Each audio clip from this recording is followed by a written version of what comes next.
and CFO of Zappos, Alfred Lin. Come on up. A little history for you. Boy, that was quite an introduction. Thanks, Bob. Thanks for having me. You know, I was thinking about, that brought back memories because in 1999 was when Zappos started, and it's probably the company was trying to be in your shoes back then, trying to figure out how to create the next great e-commerce sensation. And boy, I was telling Roy before I got up here, boy, we really wished Magento was around back then because it would have made life a lot easier. And all the e-commerce companies I know today are on Magento. A company that we funded, Stella & Dot, is building their whole social e-commerce platform on Magento as well. And if you're a developer, they're looking for developers. All right, so sorry for the shameless commercial plug. Yeah, Dave's sitting right there. Dave Thomas is the CTO.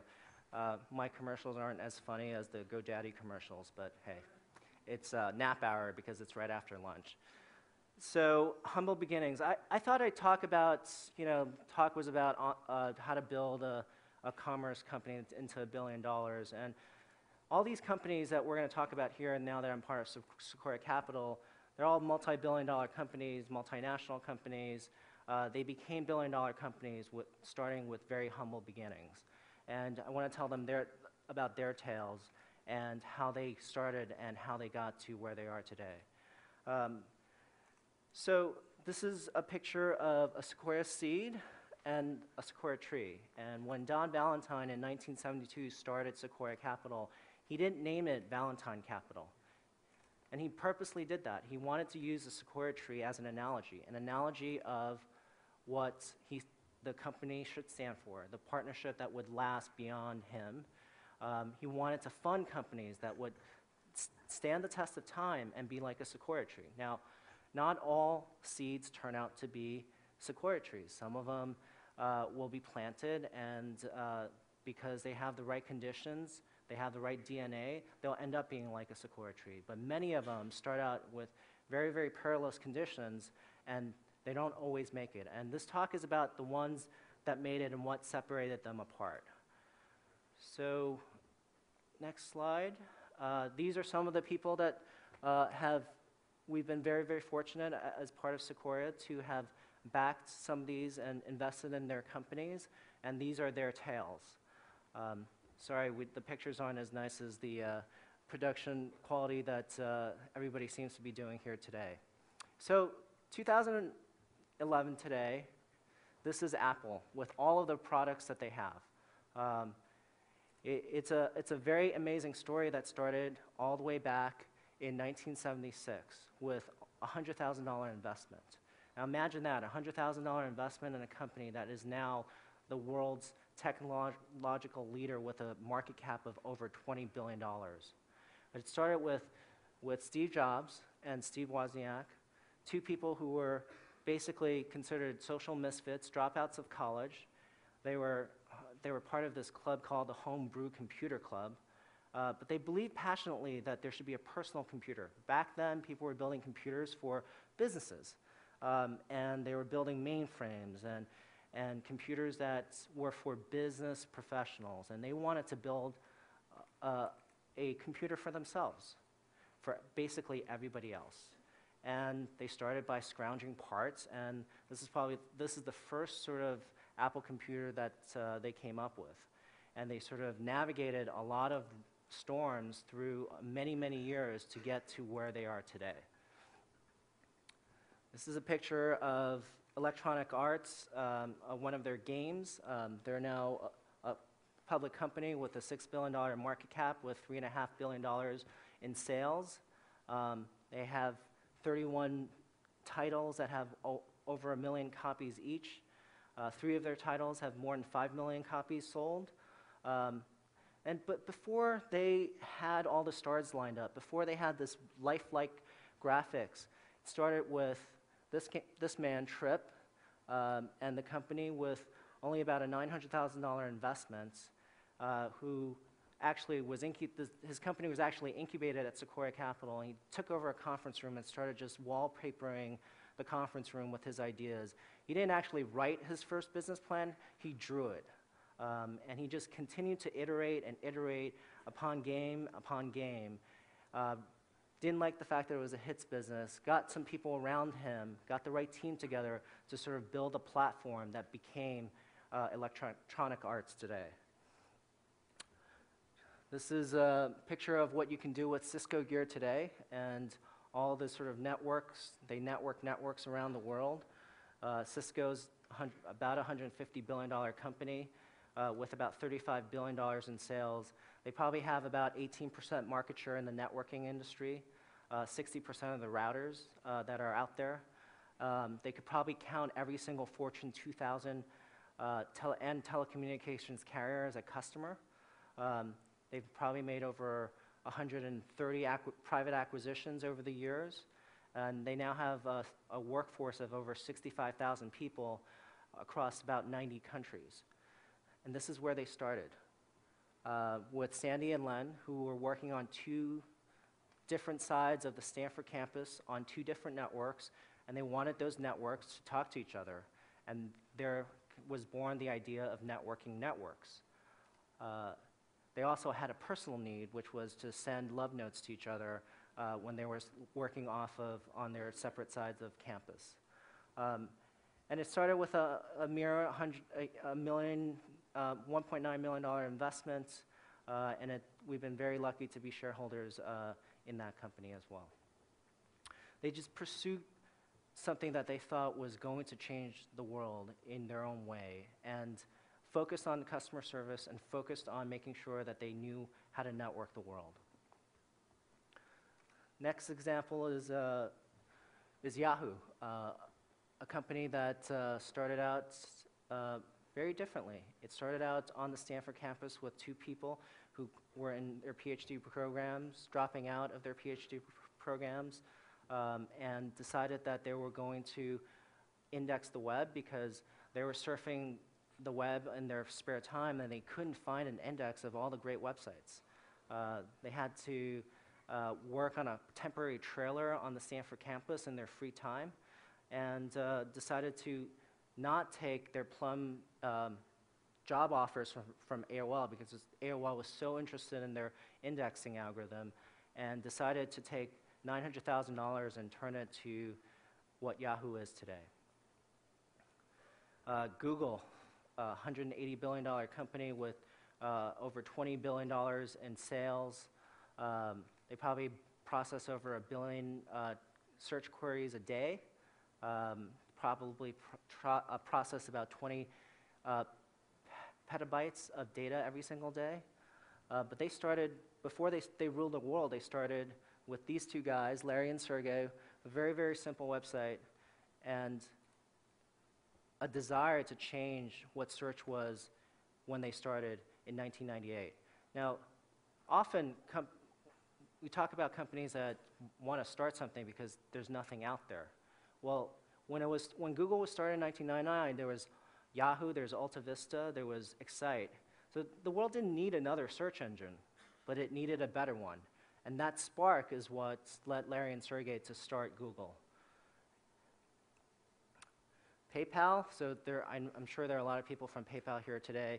PayPal was acquired by eBay for about $1.5 billion. But before that happened, before they had 81 million active accounts in 190 geographies, before they processed $70 billion of transactions, they started out with this thing. So this is actually a story that's pretty close to my heart because I actually met Peter Thiel. He was looking for an individual investment. So Max, Peter, and Elon are the founders of PayPal. Now, PayPal was not even PayPal when they started. There were two separate companies. There was Confinity and X.com. The reason why this is so close to my heart is when they merged and they formed PayPal, and they were looking for money, Tony Hsieh, who's the CEO of Zappos, and I decided to pass on the investment. Now you're thinking, well, these guys are just not very good investors. Well, the original idea of this company was to beam money over Palm Pilots. And we're like scratching our head. Back in 1998, how many people had Palm Pilots in 1998? How many of you have Palm Pilots? Right, well, not that many of you. So then they decided, well, let's address a bigger market. Their second business idea was to send money over cell phones. How many of you had cell phones in 1998? Oh, just the same percentage of you because it was 1998. If you're technologically advanced, you had Palm Pilots or you had cell phones. And then they changed their business model to the one that sort of took off, which was emailing payments to one another. How many of you had email in 1998? Oh, almost all of you. That's amazing. But they took $3.7 million of venture investment and built out their huge network that continued to just grow and grow and grew. The viralness of emailing payments was just amazing. The company was able to go public in 2002, but before they were able to do that, they had all these obstacles, pivoting through two or three business models, having to deal with fraud, having to deal with bots that were trying to email money from one account to another. There was a fair amount of money laundering, and they just persisted and persisted and persisted until they innovated their way past all the troubles and into success. Oh, yeah, this one's pretty close to my heart too. Very sorry that you have to hear about Zappos again. I'm sure you've all heard the story about Zappos many, many times because Tony loves to talk about Zappos. It is a very great company. It's a very special company. We did successfully sell the company to Amazon for $1.2 billion. But before all of that happened, and it took 10, 11 years to get to where we are today, generating a few billion in sales now. This is the picture of Zappos in 1999. And it's a little humbling because Nick had no shoe experience, zero. He just had an experience where he wanted to buy shoes on the internet not because he wanted to buy the shoes on the internet, because he couldn't find the shoes at the store. He figured there's some store out there that should have the shoes that he was looking for. He just decided, you know what, it's a crazy idea. Nobody's going to buy shoes on the internet. Everybody says that, but I'm going to start a company. Called me and Tony, left a voicemail that was equally bad in terms of a sales pitch, which is, I have this crazy idea. I don't think it'll actually work, but I'm looking for venture money. So the next line, which is what intrigued us, was the shoe industry is a $40 billion industry. 5% is already being done on mail order. 5%, 42 billion. Internet should be bigger than mail order. Maybe we should take a meeting. We took the meeting. The facts remain. He has no shoe experience. We have no shoe experience. Venture Frogs decided to put in $1.1 million tranched over time. It wasn't like we just put the money down. We wanted to make sure they met certain milestones. I think as soon as we put the first tranche in, we heard about Nordstrom Shoes raising $10 million from Benchmark. And so had to sort of innovate our way through that. How are we going to be different? Everybody on the internet, the price is transparent. How are we going to be different? We're going to focus on selection and service. That was the first idea. Then how do we sort of innovate our way into the next idea? Because it's so easy to copy your competition on the internet. And so slowly we decided we're going to be a service company that just happens to sell shoes. And then we sort of added that to shoes, clothing, handbags, and apparel. And it's the company's still innovating, trying to figure out how to deliver happiness. A few more examples. This is the Flip video, and the company that makes it is a company called Pure Digital, sold to Cisco for $590 million. Jonathan Kaplan up there, who is also the founder, is one of the youngest, I think the youngest senior vice president at Cisco, in charge of all their new consumer product development. They probably have about 13% of the camcorder market, and this is probably the best-selling camcorder on Amazon. But before you were able to sort of upload videos from Flip Video, he started completely not even in the video market. He started fresh out of a failed startup, decided that one-time use digital cameras was going to be the way to go. Got an investment merely because he thought better packaging was going to sell you as a consumer. Rented photo processing servers in pharmacies so that you can print these photos, and whose initial product just didn't work, and had to innovate through all of those problems, and deciding that they had done so much work on getting this digital camera up and running that they were going to pivot into making video, and eventually sort of got to where the product line that they have today. And he never lost a single employee through those pivots because he was so immensely visionary and immensely focused on making sure that his company was going to be a complete success. This is YouTube today, which probably there's 20 hours of video that's uploaded every single minute. And then there are reports that about half of us visit YouTube at least once a week. So this is where it started. Very, very simple site with Steve, Chad, and Jarweed. They were very frustrated with their experience on trying to share, their personal experience of trying to share video amongst each other after a dinner party. And so they were, the early team of PayPal, they decided to just start their own startup, and having to deal with many, many technical hurdles of trying to build a service that was going to scale and be fast, and all throughout just being very, very relentless and frugal on building this service. That's what allowed them to be one of the pillars of the internet community today. So this is another example, AdMob, which was acquired by Google for $750 million recently. It now appears on over 18,000 mobile websites, iPhone apps, and Android apps. And this is where it started with Omar in his dorm room. He had just left 2 failed startups. He was not in Silicon Valley. He was actually at Wharton at the time. He started his company in his dorm with 2 hungry kids and a wife that were just thinking that he was crazy to start a startup. And he persisted through all of that because he was broke and he was motivated to make this work. And today he's, like I said, this thing is just riding the wave of the mobile gaming publishing phenomenon.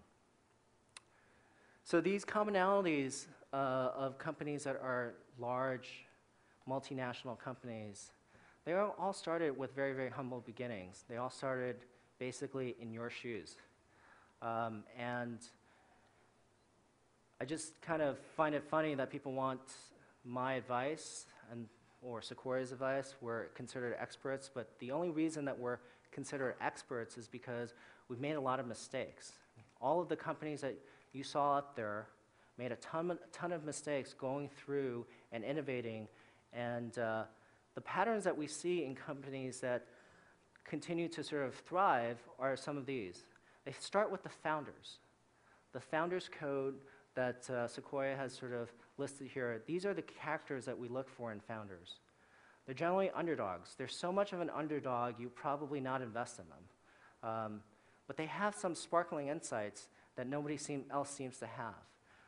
They address a personal need that just strikes a chord emotionally.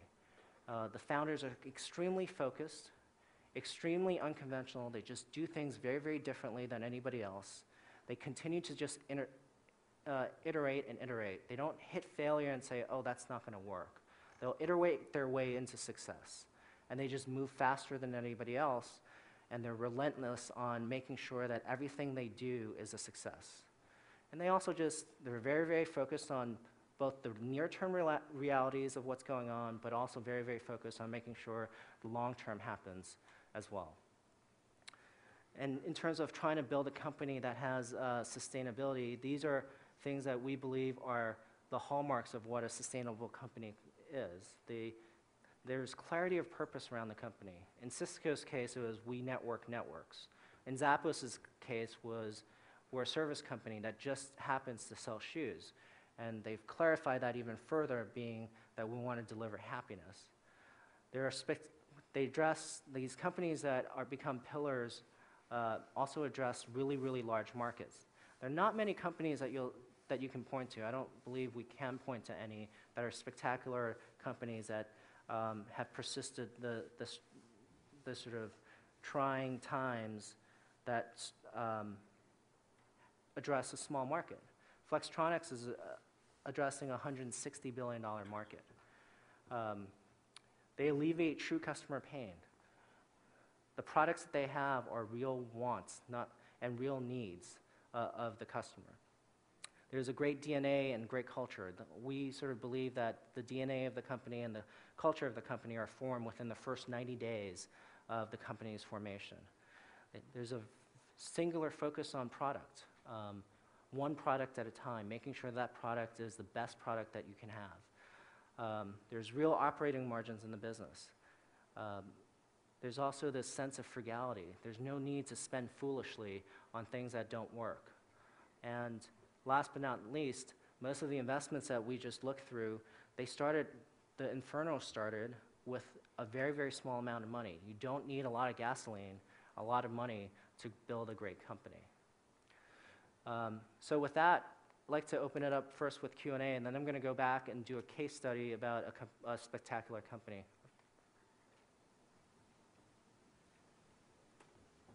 Any questions? No questions? Oh.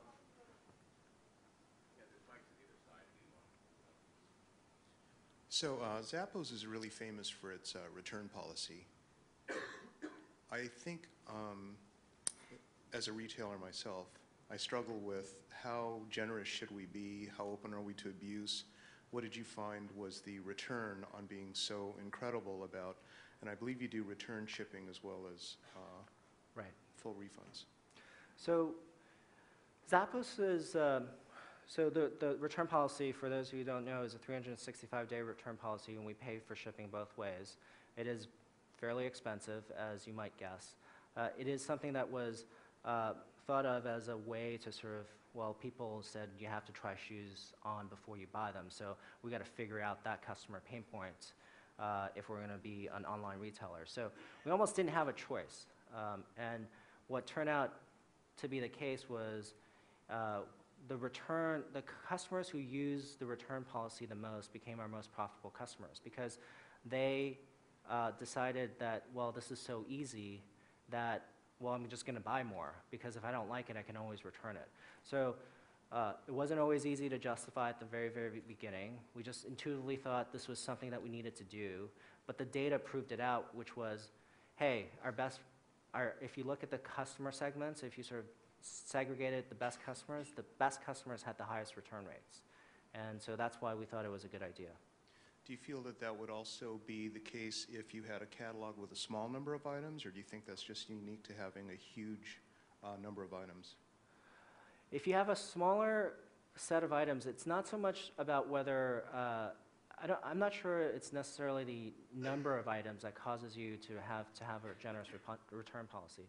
If it's more of a commodity, it can be compared across the web, it's pretty standard, then the return policy is probably not as important. But if there are issues related to fit, different sizing, and et cetera, then return policies tend to be a lot more important. Thanks.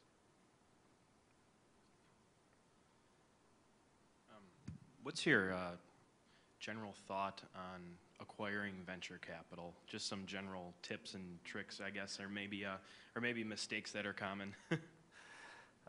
So I guess I sit on both sides of that. I've been an entrepreneur and an operating executive, and now I'm also now I'm on the other side being an investor.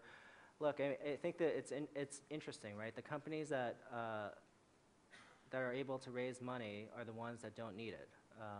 So figure out a business model that you won't need capital, and the capital will come. Mm-hmm.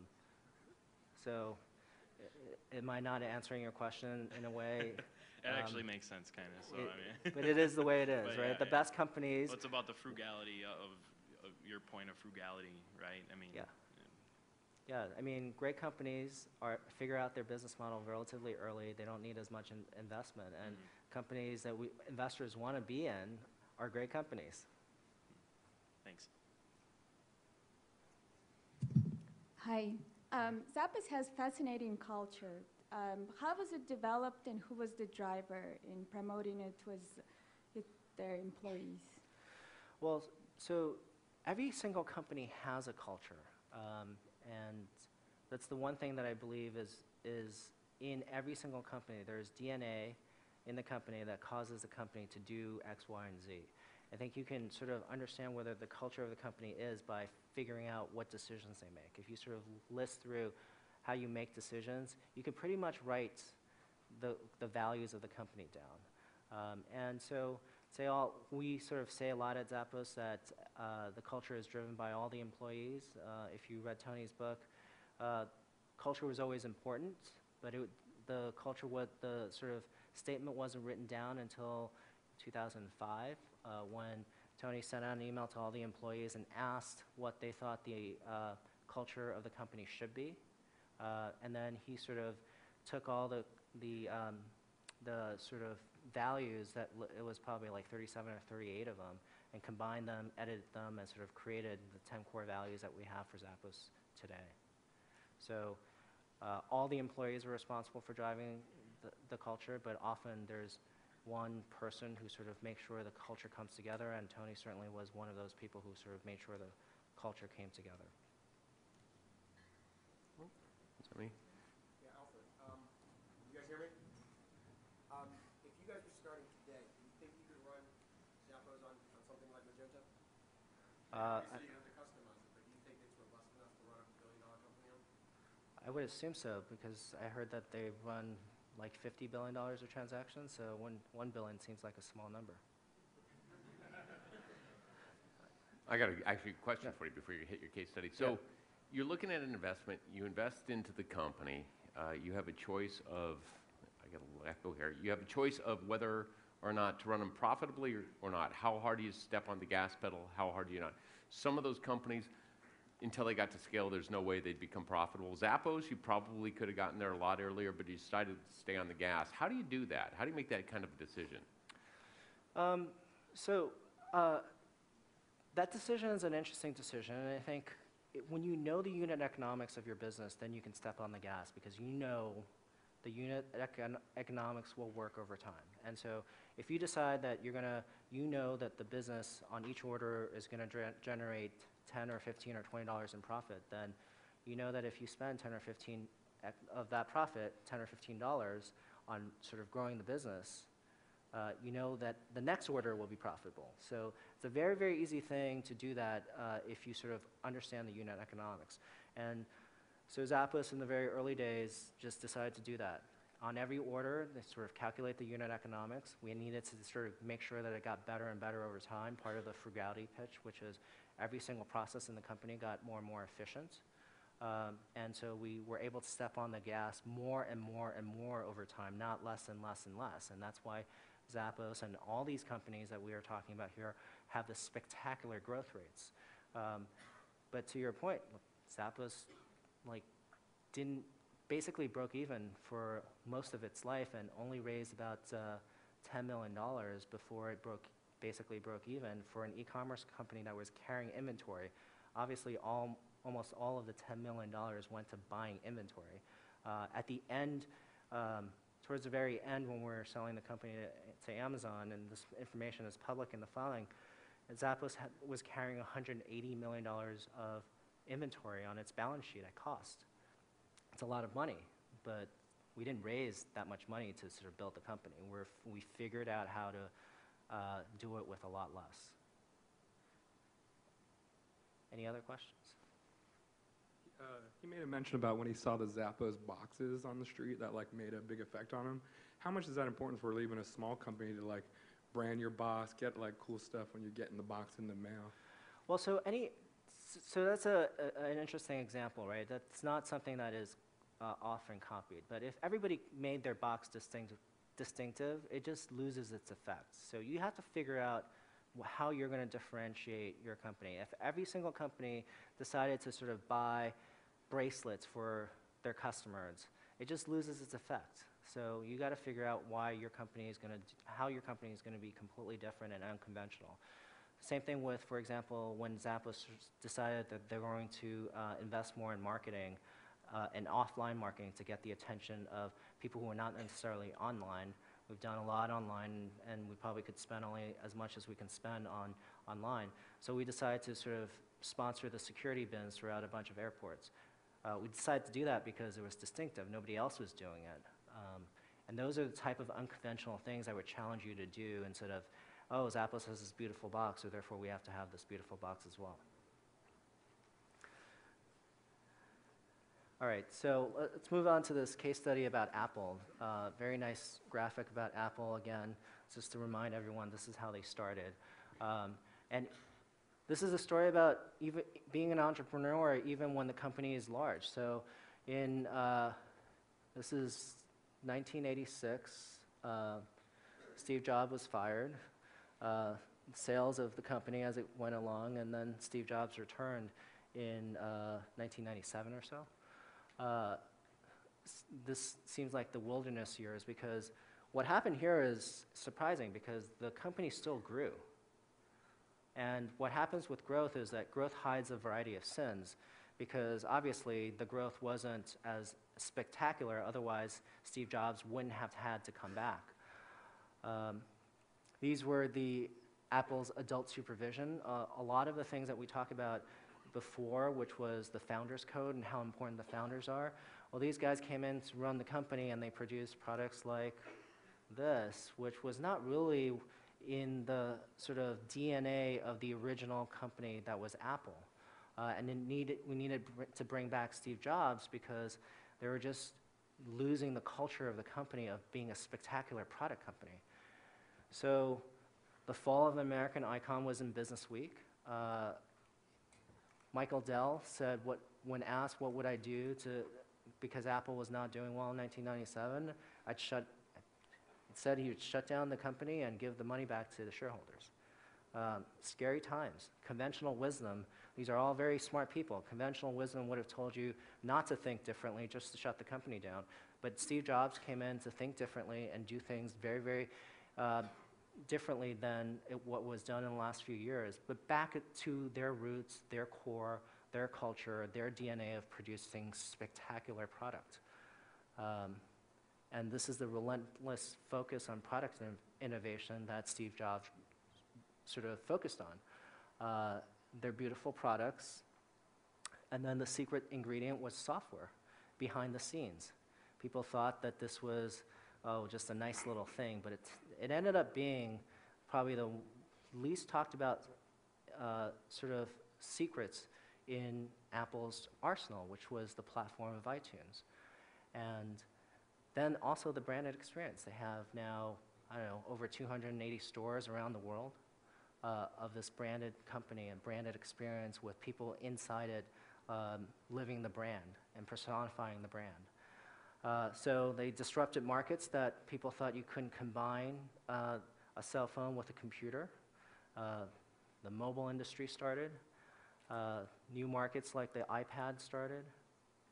And this is what happened to the iPhone sales when the number of downloads, gross margin of the company actually started going up and to the right.